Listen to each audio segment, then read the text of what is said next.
Hello, everybody. Welcome to the Business Professor Show. J. Mance Gordon here, your host. Now, the specific topic I want to talk about today is how opportunity is related to the educational experience. So, let's jump into it this way. The framework I usually start with opportunity is that there are three types of opportunity. That is, you generate an opportunity for yourself. That is, the ability to take the next step that you desire. So my definition there is you see something that you want, how you actually move towards it. One, that's opportunity. So that's opportunity generation phase. Then there's the opportunity exploitation phase, that once you actually secure that opportunity, then to actually make it the opportunity that you thought it was, you need to work hard, right? There's the grit element of it, that you must persevere in the challenges that are there to make the most of it, to ultimately achieve whatever you believe your aspirations are or should be. And then lastly, there's the opportunity recognition portion. And between those two, that is the exploiting phase and the generation phase, you have to be able to recognize when opportunities present themselves. So you did the work, the opportunity's there. So how are you going to actually recognize it? So each of these are linked closely to education, perhaps less so the exploitation side, but I'll talk about that in a moment. First, let's look at the generation side. That is, if you're trying to get a job in an organization, oftentimes these organizations require an academic degree. So if you haven't secured one, you can be systematically eliminated from the position with obvious exception, but largely you can be eliminated from consideration for the position. So actually going to school, going to college, that's working towards generating the opportunity. Now, sometimes jobs require a level of skill or proficiency in a given task in order to get the job. Now, college is known to expand your knowledge to make you more capable of thinking and understanding and solving problems, etc., and less effective at teaching you specific skills or how to do things, because those are the things that obviously change routinely in any industry, but also you tend to learn when you join industry.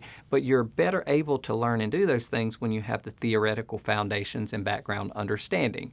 So there's that combined benefit there, that you have the theoretical understanding and then you go get the practical experience of working in the job force, and you're a better employee because of it.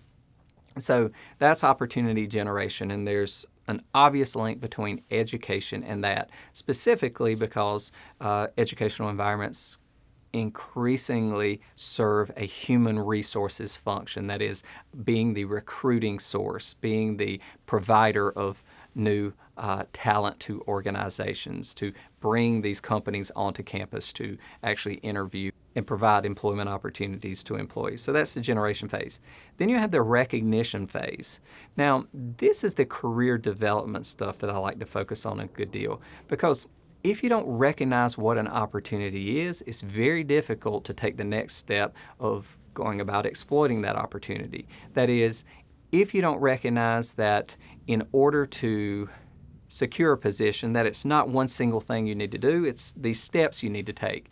And if you're given the opportunity to take these steps, that this will ultimately lead to the career field that you're interested in. This will ultimately lead to connections that can give you information or help you along the way in your career or aspirations.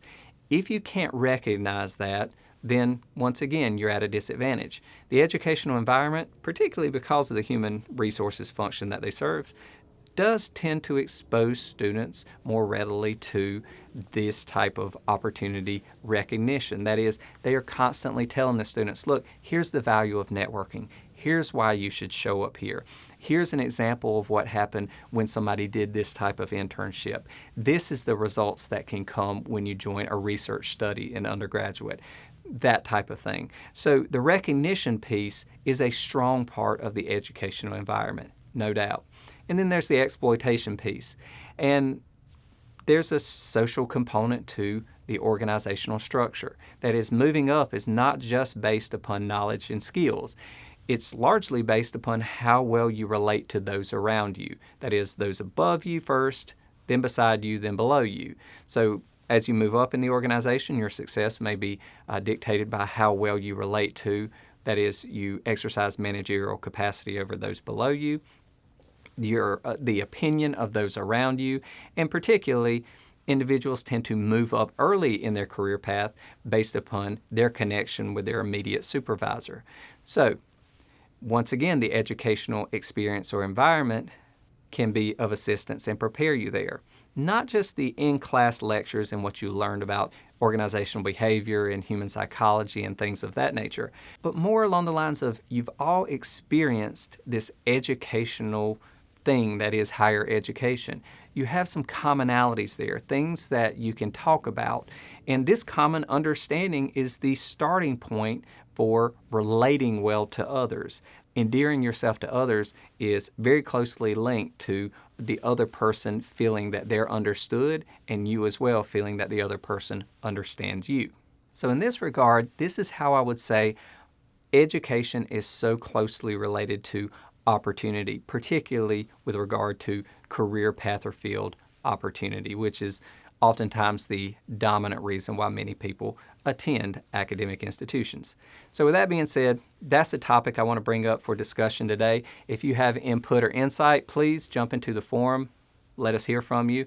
But regardless, I hope to see you around the community. Until then, take care. Hello, everybody. I hope you're enjoying the content, and please pardon the interruption. I just want to take a moment to remind you that this is just a small sample of the various resources we have in our academy at thebusinessprofessor.com. We have long-form book summaries, business courses, business and legal templates, a career TV channel, an AI-powered business encyclopedia, recent headlines, and lots of other benefits to explore as well. So please, I hope to see you as a member of the community sometime in the future.